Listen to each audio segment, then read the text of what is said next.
Welcome everyone to this joint event between Chatham House and the Lao China Institute at King's College London for London Climate Action Week. My name's Hannah Bretherton and I'm the Impact and Engagement Manager for the Lao China Institute. Today's webinar looks at the responsibility of global powers in leading climate action, drawing on insights from Chatham House's recent research paper on China, EU and the US cooperation on climate and energy. The past year has illustrated how crucial it is to seek geopolitical cooperation on global challenges, yet it has also shown just how challenging this is to achieve. On climate action, most countries are falling short of what's required to achieve the Paris Agreement goal to limit global warming to under 2 degrees. With the EU legally enshrining carbon reduction targets, the US under President Biden reinstating its Paris climate commitments, and China announcing the 2060 carbon neutral pledge, as well as the UK hosting the COP26 in Glasgow later this year, all eyes are on the world's largest economies as they grapple with the transition to a low carbon future. In this session, our panel of experts look at the role of the EU, UK, China and US at COP26 to see if they can achieve successful cooperation on global climate action. Our panelists will each provide an opening statement before we join together for a panel discussion. There will also be time for audience Q&A, so make sure you have your questions ready to pop in the Q&A box at the bottom of the screen. I'll also note that this webinar is being recorded and will be made available online at a later date. I'd now like to welcome our first speaker, Anthony Froggatt, Deputy Director and Senior Research Fellow in the Energy, Environment and Resources Program at Chatham House. Welcome, Anthony. Great, thanks, Hannah. And thanks everyone for joining us this afternoon. As we know, 2021 is a really significant year in terms of climate change. COP26 is just one of these areas. The Conference on Biodiversity is another. But in some ways, we are in a much better position politically than we thought we might have been a few months ago. This is because the COVID pandemic delayed COP26, but it hasn't delayed some other events, in particular the US election. The election of President Biden has changed the global mood music on climate change, and I'm not going to go into detail because I know Rebecca is going to do this. But what is crystal clear is if Donald Trump had been re-elected, we would be in a very different position in terms of international climate. So what's the US done? I think most importantly on the global level, it convened the Climate Leaders Summit. And what that did was it enabled a number of countries to put forward new, more ambitious pledges in terms of their 2030 target as part of the UNFCCC negotiations. For example, the UK announced, it had already actually announced a increased 2030 target of 68% 68% reduction in emissions by 2030. But prior to the Climate Leaders Summit, it put forward a 2035 target of 78% cut. Now, this is extremely ambitious. And if you look at the present cuts between 1990 and 2019, the UK reduced its emissions by 40%. So what the UK now is proposing is basically a doubling of the rate of reductions by 2035. That is going to take some doing. I don't know if people saw that the Committee on Climate Change released a report earlier this week assessing the UK's progress. And Lord Deben, who is the chair of the committee, I thought snappily summed it up when he said he would give the UK government 9 out of 10 for setting targets and maybe 4 out of 10 for achieving them. So it really is for the UK now to get its house in order and speed up some policies and measures to enable it to meet these ambitious targets. The EU also increased its ambition in December of last year. And what we saw is an increase from at least 40% reduction to one by they're saying they're going to move to at least 55% reduction by 2030 on 1990 levels. It's worth mentioning that that isn't uniform across the EU. And some countries such as Germany have put forward more ambitious targets, so that theirs is a 65% reduction by 2030. In terms of the EU, a couple of other things that's worth noting in terms of finance, and I know this is something that we touched upon, financing the energy transition and the decarbonisation is absolutely fundamental. And the EU launched a new fund in 2020, so that 24.2 billion euros worth of funding for climate change initiatives. That's 30% of all their financing. While the new sort of post-recovery funds in the EU, they put forward 2 billion euros, of which 30% of all of those funds must go to climate and environmental issues. So in some areas, the EU is putting forward important levels of finance. Maybe two other things to say, because I know this is just short introductions. One is China was really important in terms of it put forward its proposal for carbon neutrality in September, so before the US election. And it'd be interesting maybe to discuss why that was. And secondly, just to reiterate that although we've seen these increases in pledges, they still fall short of what the Paris target is. So if you add up all of the new pledges, then it's likely that global temperature, or it's estimated that global temperatures will only rise by 2.4 degrees.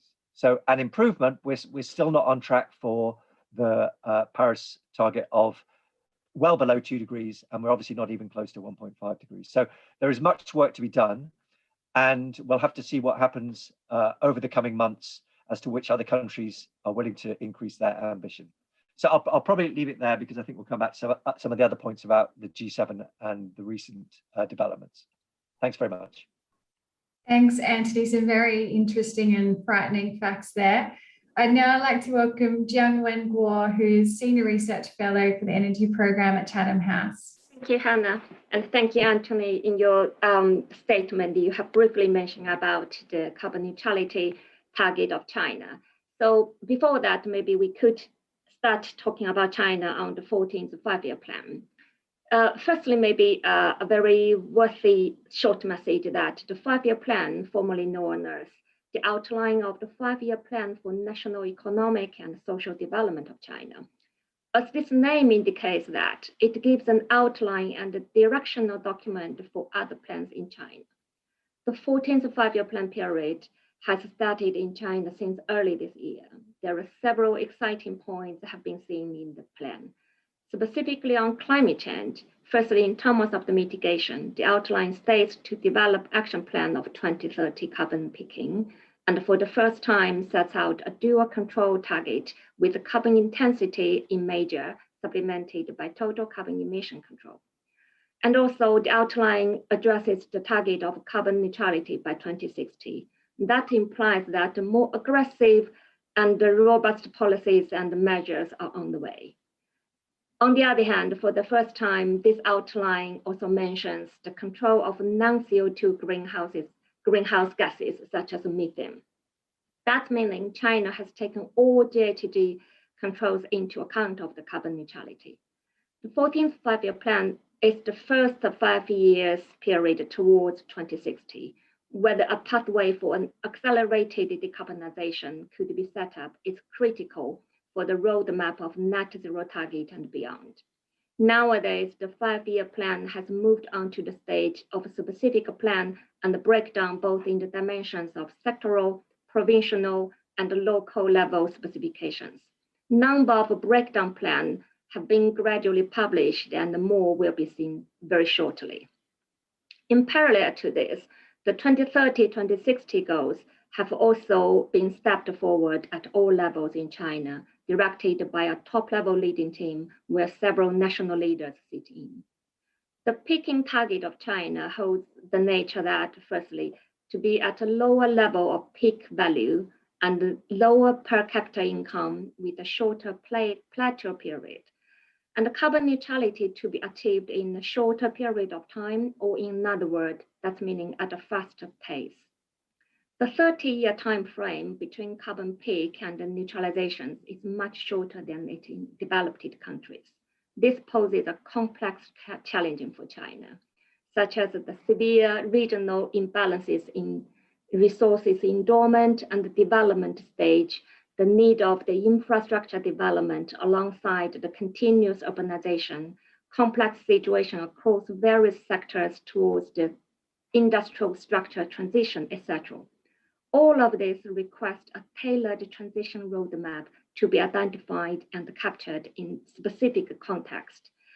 And the top-level design in policies formulation, taking all account of economics and foresight, needs to be at the first place. As mentioned earlier, China's net zero target is set with a shorter period of time. That also implies that a faster structural transition and the technological innovation cycles to be in the place. That's meaning China is to work out an innovative pathway of its development in next decade.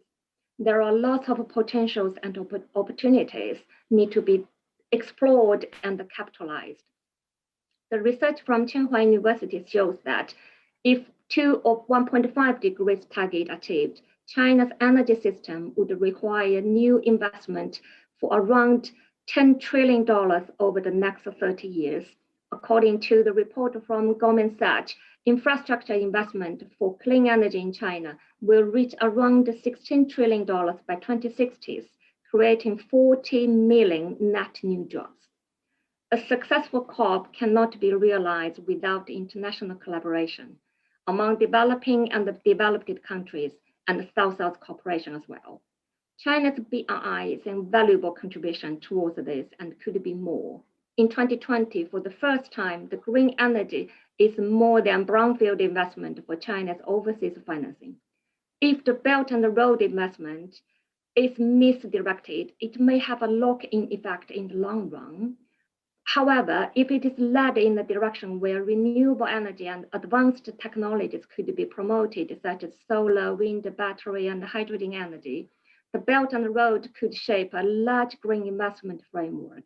I would stop on this point. I will leave that to Astrid following to me. And in front of our common threat as of climate change, COP26 is expected to thrive tight the collaboration across all countries and sectors than ever, where international relations need to be a win-win rather than a zero-sum game. I stop here.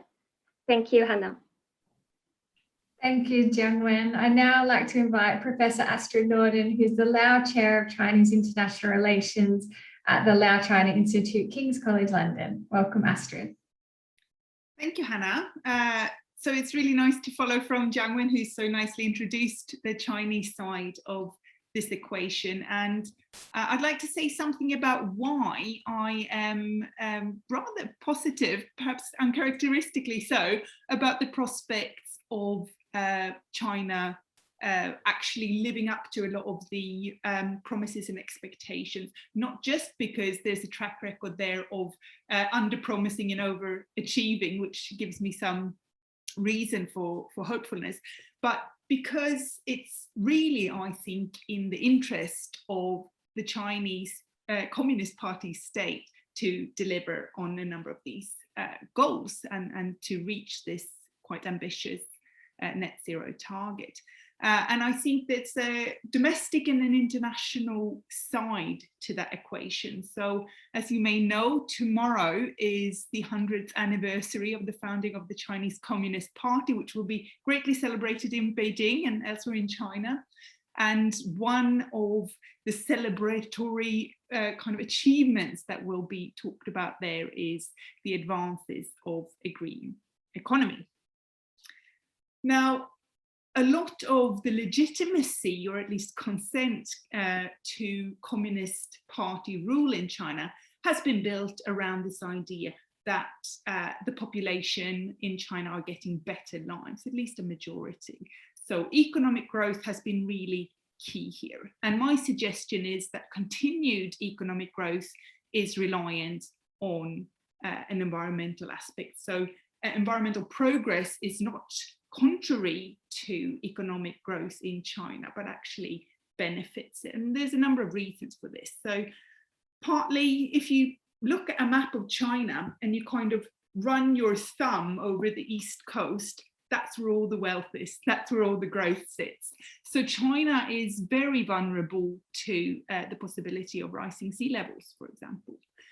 In the north, it's very vulnerable to desertification. It's a big problem. All of those of you who've been in Beijing and experienced the very yellow sandstorms will know that this is a very present and real issue that everyday people experience, and it's very visible also to visitors.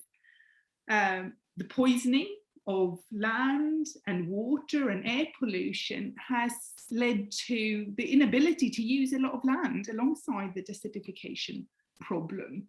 And that means you can't use it for growth and financial gain, but it's also left a wake of illness, disease, and problems for the everyday lives of people. So we're talking about things like cancer villages in China, and that's not a good look for the Communist Party. It's led to a lot of protests, and environmental problems are a really core reason for popular protest in China. And in that, it risks challenging some of the foundations of one-party rule. Now, the second international side to this that I wanted to also raise was that in China, a lot of this environmental narrative, the story that China is telling about its green leadership in the world, is framed in terms of a grand strategy competition between China and Western countries, and especially the US. Now, Trump's already come up in the conversation, and he presented a really golden opportunity for Xi Jinping to step in and say, you know what? The US might be stepping back from its global responsibilities, but China won't. We will be the stable one here. We will be the one who will collaborate and cooperate with you. You can rely on us because we're not going to waver. We're not going to have some loony voted in by democracy in a few years' time. We're going to have the same party here in a few years, and in quite a few years, as the argument goes. And we can provide the long-term planning and the support needed for the kind of policies that we need to see for the long term. Now, Xi has changed Chinese foreign policy to focus on a much more assertive stance in international affairs. The days of hiding capabilities is firmly gone. And there's a claim here that Chinese traditions of thought provide a foundation for a better human-nature relationship. Now, those of us who remember the Mao years, where smoking chimneys were seen as a sign of modernization and progress, and there was a strong focus on man conquering nature, may be skeptical about these claims, but they provide a narrative around which we can challenge, question, and hold China to account in this regard. So I'll wrap up there and hand over to Rebecca. Excellent. Thanks so much, Astrid, and thank you everyone for a great start to our discussion. So, the Paris Agreement was a landmark achievement in international efforts to coordinate responses to climate change. But now with COP26 ahead of us, there's no grand document to negotiate or sign. Rather, the focus is on coordinating implementation and resolving residual disagreements from the last COP. So with that in mind, what responsibilities do the EU, US, and China have to achieve ambitious and actionable implementation, both for their own countries and for all parties at COP26? In the preamble text of the Paris Agreement, one sentence really stands out to me: emphasizing the intrinsic relationship that climate actions, responses, and impacts have with equitable access to sustainable development and the eradication of poverty. This connection with livelihoods is closely paired with the concept of a just transition, also referred to in the preamble.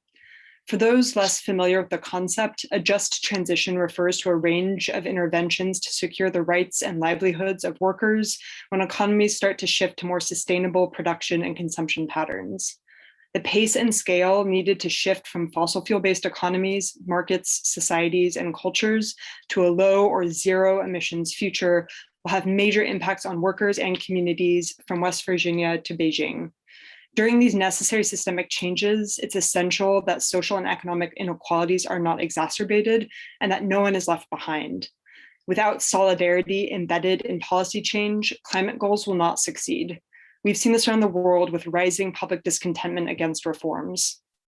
Therefore, the core responsibility of the EU, US, and China as the world's major historic and present-day emitters and largest economies is to take a leadership role, both domestically and internationally, leading up to COP, to advance a just transition in their national implementation plans.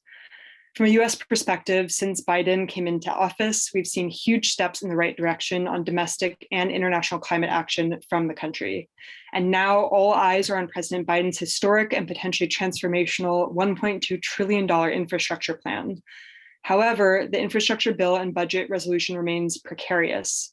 The deal faces major challenges as its passage relies on coordination from the House and Senate to move it through.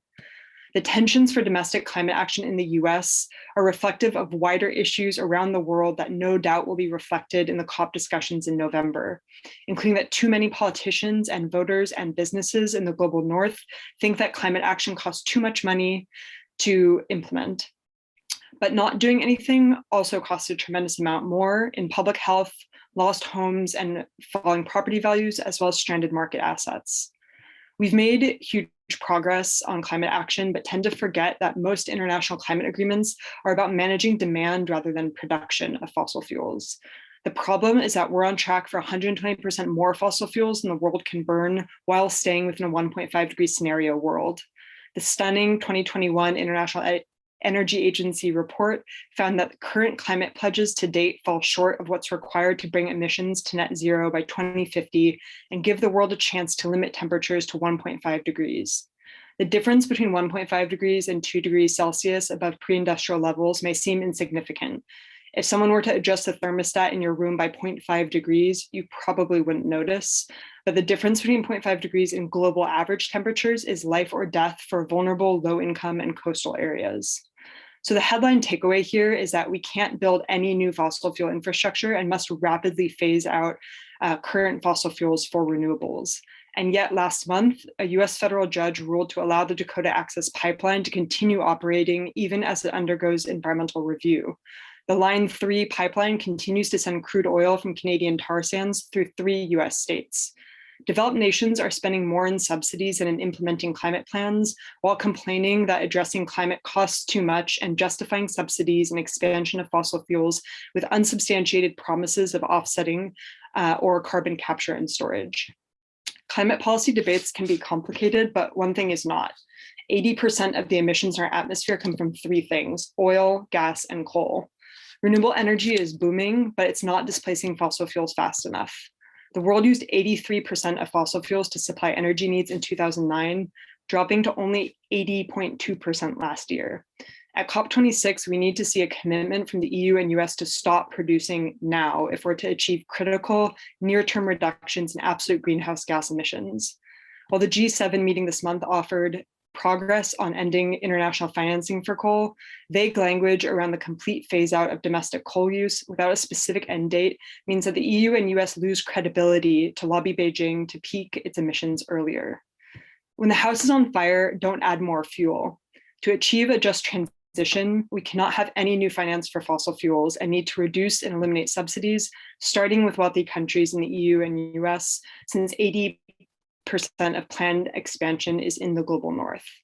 Around the world, the risks of climate change and job losses associated with transitioning to a green economy falls disproportionately on low-income and minoritized communities that also have the fewest resources to cope, meaning that equitably addressing the impacts of climate change is clearly linked to wider goals of social justice. The US, EU, and China, as the largest economies and largest emitters, have unique responsibilities and role to play at COP26 to achieve a just transition. But international commitments will only mean as much as the countries can achieve in their own domestic policy implementation. Thanks so much, and looking forward to our discussion. Thank you so much, Rebecca. That was a very compelling statement there, and there's so much to pick out from everybody's discussion so far. So let's invite everybody back for our panel discussion. Rebecca, you've just touched there on the G7 and the role of major global economies in driving multilateral cooperation and this concept of equity and a sort of just transition to sustainable livelihoods. How much responsibility do wealthier nations have to support developing nations? And do we think some of the announcements at the G7, say, for example, the $100 billion a year fund, do those measures go far enough, or what else could be done? I might start with you, Rebecca, to expand on what you were just saying then. Thanks so much, Hannah. I think that developed countries do have a tremendous responsibility to support developing countries in this transition. The 100 billion target has been set for a long time. We've been talking about this number feels like for years, and unfortunately, that money hasn't materialized the way it needs to.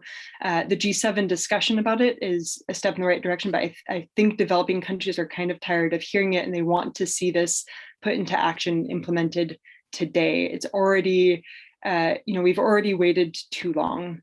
The big question I think now will be is how can that money be mobilized, and what's the role of international financial institutions, multilateral development banks in helping to mobilize that money to get to the areas where it needs to be?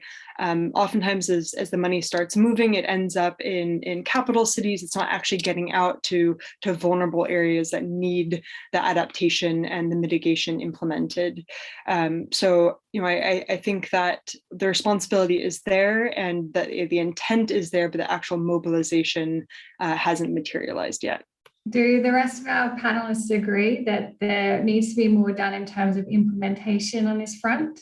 Absolutely. I mean, I think there's no point having money for money's sake. It's about what you do with it.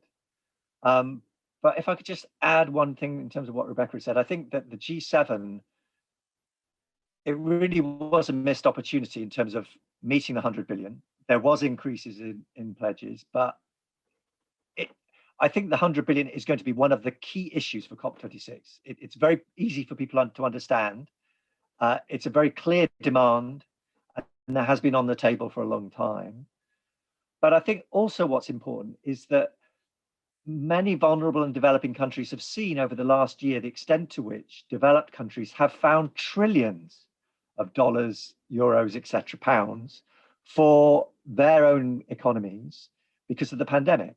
And then basically saying, well, we can't quite find 100 billion. It's really not going to go down well, and quite rightly. So I think it's really important that we recognize that this is probably if not the totemic issue for COP26. And the second thing, sorry, just to add on in terms of links to that is, I think the other big thing from the G7 summit was the vaccines. And we probably can't differentiate between climate change and vaccines. They are both global threats. They both require action from across all countries, technology sharing, finances, etc. And coming out of the G7 was really insignificant and insufficient in terms of what's needed in terms of the global rollout. It's probably an order of magnitude from what's needed. So I do think that although clearly they're very different issues, the geopolitics around these two things will remain connected over the next 6 months. Thanks, Anthony. Astrid, did you want to add a comment?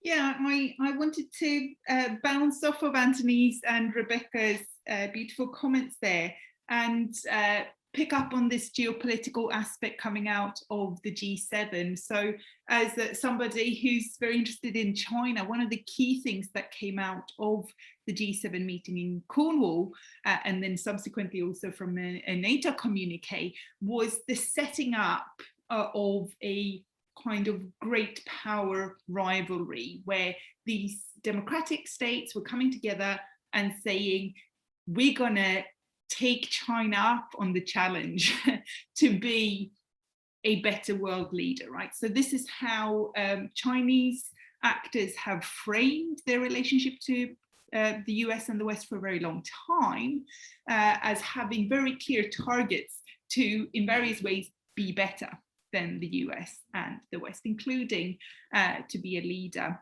and provide something better in terms of green politics. And what Biden's done is really say, okay, well, game on, challenge accepted. We're going to provide this clunkily termed B3W, Build Back Better World, as a a greener, more transparent, better alternative to the Belt and Road Initiative. Hopefully what we will see here is a race to the top, right? Game on, be the better one is what I'm saying to both Western leaders and Chinese leaders. Well, put your money where your mouth is. Provide better support for developing countries, provide better domestic incentives for a change in demand for clean energies, and show that you are the better alternative here, the responsible one. And COP26, I think, is an excellent opportunity to demonstrate that and win that discourse power narrative, if that's how you want to put it. Thanks, Astrid. On that note around this B3W, some have stated that it might be a direct competitive sort of framework for China's Belt and Road Initiative, which Jiangwen, you touched on, particularly the green investment side of the BRI. Do you think that it is sort of a direct competitor, or do you think it could be complementary to China's investments through its Belt and Road Initiative? Well, I think, as I mentioned at the beginning in my statement, that the 14th Five-Year Plan pledges a very new development concept of China. I think that will deploy both domestically and internationally. For domestically, of course, we can talk hours and hours. So very in brief, for international, and echoing what Anthony and Rebecca just mentioned about, for the financing mobilization, on the other hand, we do need some guideline to lead the money go to the correct direction and the right place. And so in terms of this, and answering your question for the BRI, China has moved forward, and several very valuable activities or output has been seen. For example, the Central Bank of China has published a financial investment guide. It's about the catalog of green bond endorsement projects. And it's been seen to seeking the common language with the EU. And also there is a study of the green development guidelines for Belt and Road projects. There are lots of similarities with the sustainable finance and the EU taxonomy.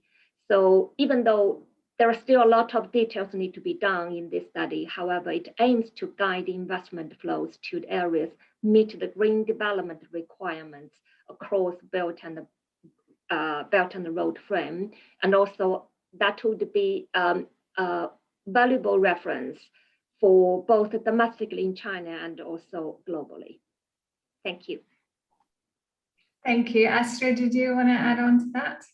Yeah, so I might say something there about, we had a question in the Q&A that related to kind of China's influence on BRI countries when it comes to goals and the kind of greener politics. And worth bringing into the conversation here, I think, is the Chinese drive and the kind of, again, economic incentive of the Chinese party state to develop green technologies. Yes, we have seen continued investment in coal in China, which might scupper some of the potential of the development of clean energies there. But really, China has a problem both in terms of energy security. It's heavily reliant on the import of petroleum, for example, and also one of the biggest growing importers of gas. And it's simultaneously one of the bigger exporters of the technologies that produce clean energies, both kind of at the forefront of solar and wind power, of advanced batteries, and of course electric vehicles as well. So there's a real incentive there, economic, financial gain type incentive, not just to be benevolent towards the world and avoid having Hong Kong and Shanghai swamped by water, but also to grow by insisting on the use of these cleaner technologies that can then be exported from China. And I think the Chinese Party state, they're hampering their own ambitions in numerous ways by continuing this investment in coal. And hopefully that means that we will see a reduction of that kind of investment in favor of investment in cleaner technologies in the near future. Thank you, Astrid. Rebecca, did you want to elaborate as well? Yes, I think it's interesting that we often end up talking about cooperation and competition as two opposite sides of a coin between the US and China, or EU and China, but mostly between the US and China, where you kind of have to choose one or the other. Either it's compete or it's cooperate. And there's very little understanding of this being a continuum of actions and relationships and kind of forward and backward movement as there's progress in some areas and back steps in others. And a big difficulty here is that as the strategy in Washington, DC is consolidating around competition as kind of the defining feature of our relationship with China, I think that we're risking a lot in that. China does need to take more concerted action to reduce its greenhouse gas emissions and its dependence on carbon intensive industries. But centering American climate policy or EU climate policy around confrontation, I don't think will really produce the necessary changes that we need. Throwing diplomacy to the wind, I imagine, would really only make Beijing more intransigent and really fail to support the progressive actors in China, kind of driving a wedge between wealthy countries and poorer countries, as China has tended to kind of be this like gatekeeper of the global South in climate negotiations. So when we forsake cooperation with China because of this kind of competitive mindset, we could really be missing an opportunity to demonstrate leadership and to mobilize the kind of finance and green tech development that we need. Absolutely. Thank you, Rebecca. And I mean, given that, as you say, it's often sort of pushed into this binary term of either, conflict or competition or cooperation. Given the sort of geostrategic rivalry that's the backdrop to the US-China relationship, how plausible is it that the two will work together on things like technology development or investment to achieve these ambitious climate goals? I'm happy to start with that, and I would love to hear Jiang Wen's thoughts on that. I think it's plausible, potentially. I think it's less likely than I'd like it to be. It seems that the EU and US are kind of coalescing their joint strategy that we saw coming out of the G7 around working together sort of to advance these areas. And I guess, my concern would be is that because of that, the mindset around competition is that, particularly around green tech, I think is a good example that this is a really shared interest of the EU and the US to compete with Chinese technology.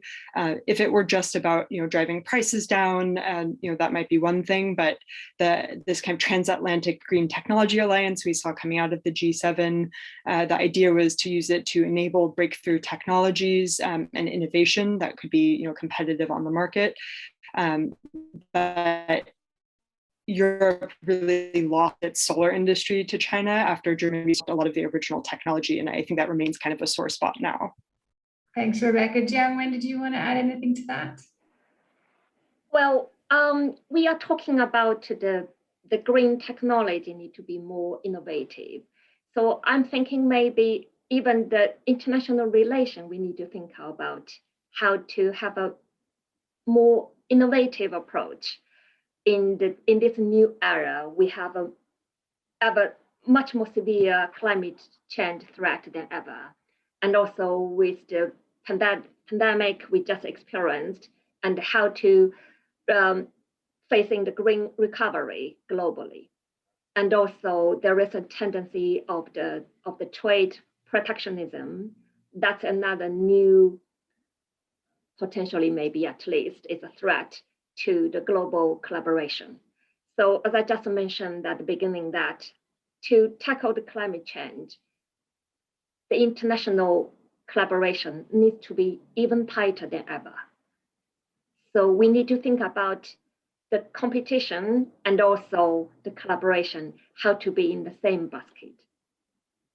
Thank you. Thanks, Jiangwen. You touched there on trade, and we've got a question from the audience about the role of carbon border taxes and whether there'll be a point of agreement or tension. Anthony, I might ask you about this in the context of the EU. Yeah, thanks. Just before I answer that, just on the technology trade and competition, I do think it's important for us to see where we are in terms of lower carbon technologies and look back to where we were in Paris, so in 2015. At that time, there was talk about, well, the transition might be expensive and some of these other technologies might come in and yeah, we can do it with a certain amount of optimism. But now as we approach Glasgow, we get organizations like the International Energy Agency saying it's basically going to be cheaper for people to build new solar than it is to operate their existing coal plants. And this is current technology that has been developed over the last 5 years when we weren't in a period of absolutely rosy international relations between the US and China and the EU. So on one level, there's a lot of things that are just happening, driven by the private sector, driven by different policies in national in countries and local governments, that is pushing forward the revolution in terms of energy. It's not to say that we don't need new technologies, but I'm not of the believer that actually we have to have a whole suite of new technology. We have lots of these. I mean, the other obvious one is energy efficiency. It's just like, we know we can have zero energy housing. We just don't have the policies to make it happen. So it's not the technologies, it's policy. So anyway, that's the first thing on technologies. On the second point on carbon border tax adjustments, it's going to be a fascinating issue over the next 6 months. The EU in July, so within a couple of weeks, is releasing its paper on this. There's been various leaks have come out, so it's a bit difficult commenting on leaks on a webinar that's then going to be put in online and people can watch it after the paper comes out. But anyway, the suggestion is that it's going to be much broader than people thought, that it's not going to be just a couple of sectors, it might be 4 or 5. So it's a really important because I believe, because it's about increasing carbon literacy. And we really saw this when the emissions trading system was introduced into the EU. For the first phase, maybe even 2 phases, it wasn't very effective because the price was wrong and people didn't make it work properly, etc. But people had to get on board. They have to understand it, and that's national governments and individuals and companies. And I think this is what the carbon border tax adjustment ultimately will do, and which why I would say it's a positive thing what the EU is doing. It is going to ensure that people all over the world need to start thinking, and in particular from the high energy consuming sectors, what is my carbon content of this? And I think that is very positive. I think there's a long way to go. There's lots of opposition to it. Rebecca will talk about the US's position. China, are they going to see this as another stick to beat them with, or are they going to see it as a positive way forward? But it helps these discussions and make people all over the world think more about what is the embedded carbon within the goods that they produce. Absolutely. Thank you, Anthony. Rebecca, did you have a view? Happy to pick up on that. So, building off of Anthony's comments, the EU is taking a really clear stand on pricing for greenhouse gas emissions, of course, with the ETS. And on the other hand, unfortunately, the US had a cap and trade bill die in the Senate in 2010 without any real substantial discussion since then. The fallout of that deal has continued today. As the price of carbon goes up in the EU, there's this kind of risk that the EU industry would be harmed by these cheaper imported goods that don't incorporate the cost of carbon in this carbon leakage. So as a result of that, the EU is supporting this carbon border adjustment. On the other hand, while President Biden has vaguely talked about a carbon fee during his campaign, carbon pricing, which is arguably a prerequisite to implement a trade mechanism like the EU CBAM, would be really difficult to pass in this Congress. Currently, the administration is backing a clean energy standard rather than a carbon price. Resistance from other countries, including China, to the idea of a carbon border tax means that the EU risks being isolated as it pursues this path as carve its Green Deal without more support from the US. The other risk coming out of this, of course, is the idea of a carbon club. Some, like economist William Nordhaus, advocate for the idea of carbon clubs, saying that it would, make carbon pricing more ubiquitous and be a good thing. Others, including from within Chatham House, have said, this actually presents a risk in just balkanizing countries further and creating more division at a time when we actually need more agreement, especially ahead of COP26. So I anticipate that this, kind of along the lines of Article 6 and other issues with carbon markets, will also be playing out contentiously at COP26. Thanks, Rebecca. Astrid, you wanted to add a comment. Yeah, I'll leave for Jiangwen to perhaps comment a bit more on the national emissions trading system in China, if you can.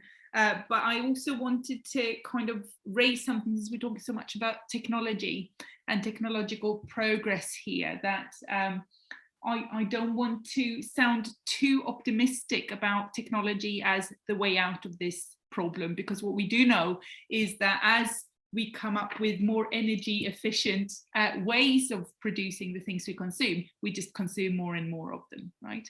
And in China, we now have a new strategy, the dual circulation strategy, which emphasizes domestic consumption as a source of growth in China. So what's not really any serious part of this conversation, certainly not in China, is any conversation about degrowth, reduced consumption in any real terms. And so I wonder if that's something that we need to also keep as part of the conversation. And it'd be interesting to hear my fellow panelists' view on where this sits and how we might talk about this in relation to COP26. Thanks, Astrid. I think that relates nicely to one of the questions from the audience around, it's not just about decarbonising supply in China, but reducing demand. Chinese industries need to have some of these incentives to do that. Thinking about energy efficiency, as Anthony mentioned before, there are these kind of there's existing technologies we can make use of in terms of pulling that demand down. Jiangwen, did you have any comments on that in terms of what China's doing, if it is doing anything to address that point? Thank you, Hannah. Maybe considering the time, just two very brief points. In terms of the green consumption, I think that's clearly mentioned in the 14th Five-Year Plan. That's a national strategy and how to say roadmap to go.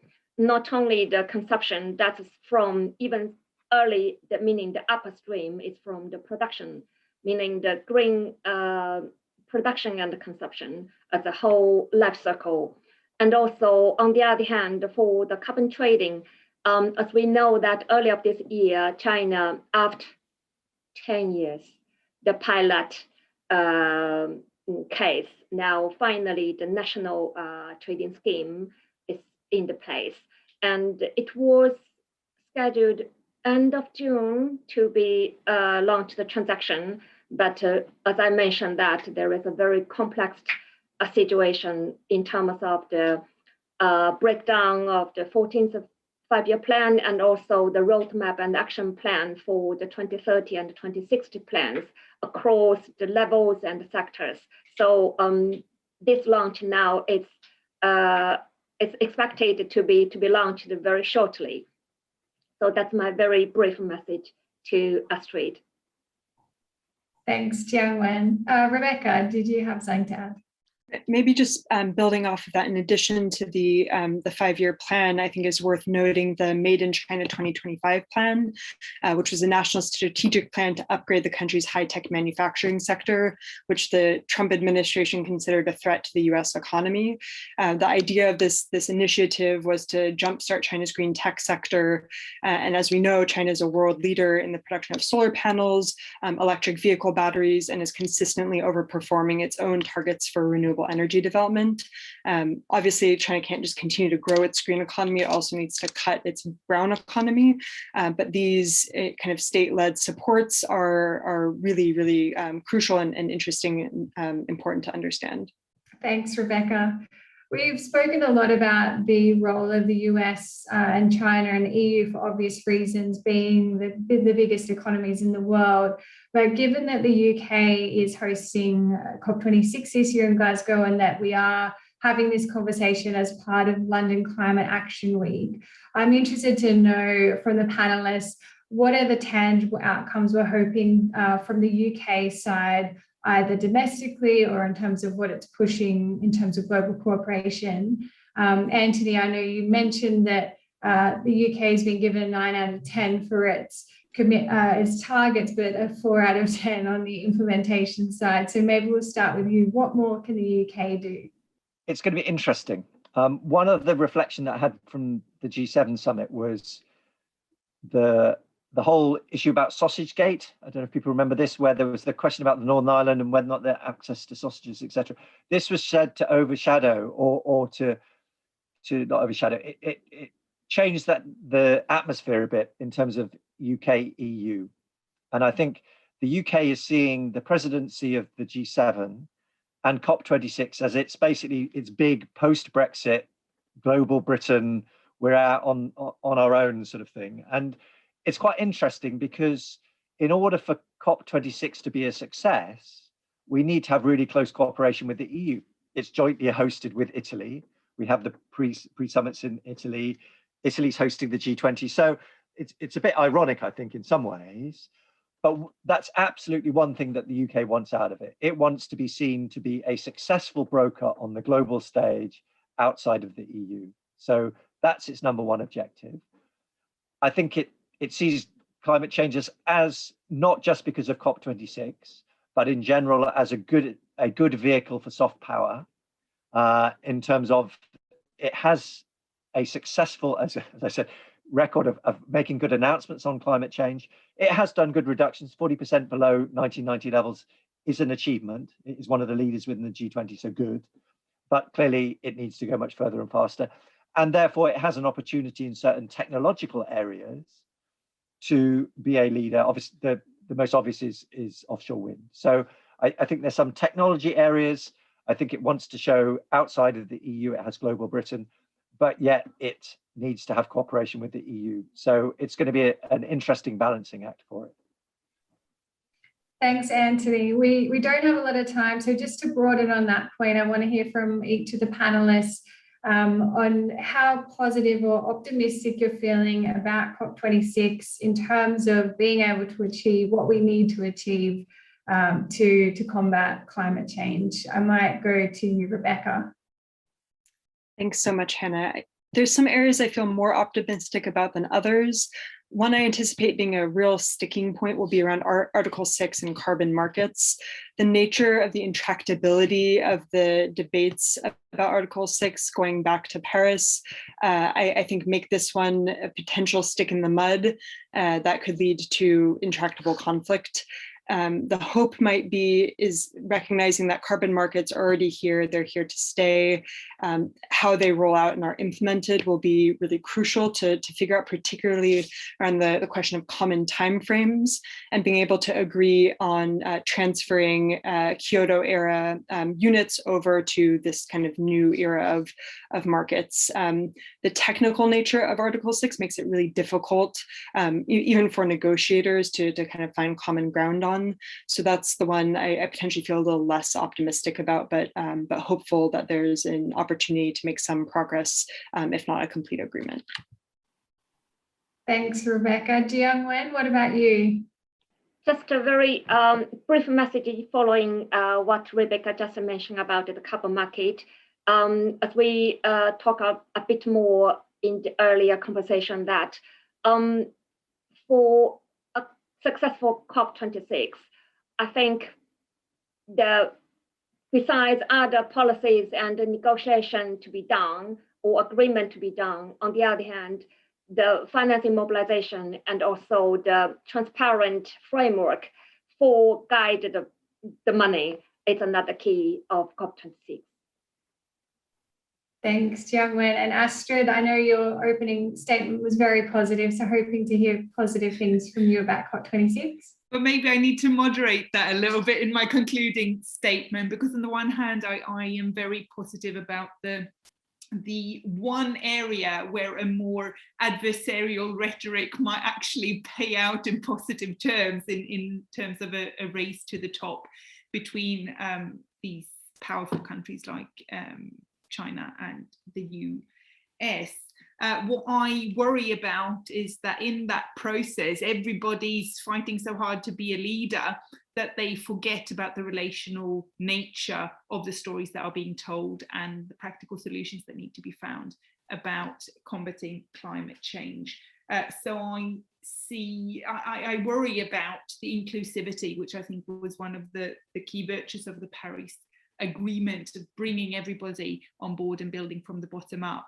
And I hope that that won't be lost under the UK's leadership of this COP. Thank you, Astrid. And any final comment from you, Anthony, about COP26? Thank you. One repetition. I think the 100 billion is key. And I think unless we exceed that target, COP26 will probably be seen as a failure. Success has been achieved, or there has been more success in terms of mitigation targets. It'll be implementation. But I guess the final point to make is that although we at Chatham House and others in the UK are very focused on COP26 because it's here in the UK, it is just a process. And so some things will be achieved. People are starting to look towards COP27 in Africa the following year in Egypt, hosted by Egypt. So it's a key moment. We don't want to lose ground, but it's not the end game. It is part of a process. So let's keep that in mind. But as I said, if we don't get the 100 billion, I think it will really sour the relationships that exist amongst a number of countries on climate change. Thanks, Anthony. Well, it's certainly an opportunity for the UK and for all of the major global powers we've discussed today to engage in that race to the top that Astrid mentioned, to be better and to hopefully drive strong and positive action on addressing climate change. Thank you so much to all of our speakers for sharing your insights with us today. Thank you to Chatham House and the team at Lao China Institute for working, pulling this together, and also to London Climate Action Week for hosting a really crucial platform to have this conversation. We have another event, or Chatham House and China Dialogue have an event starting imminently as part of the London Climate Action Week events.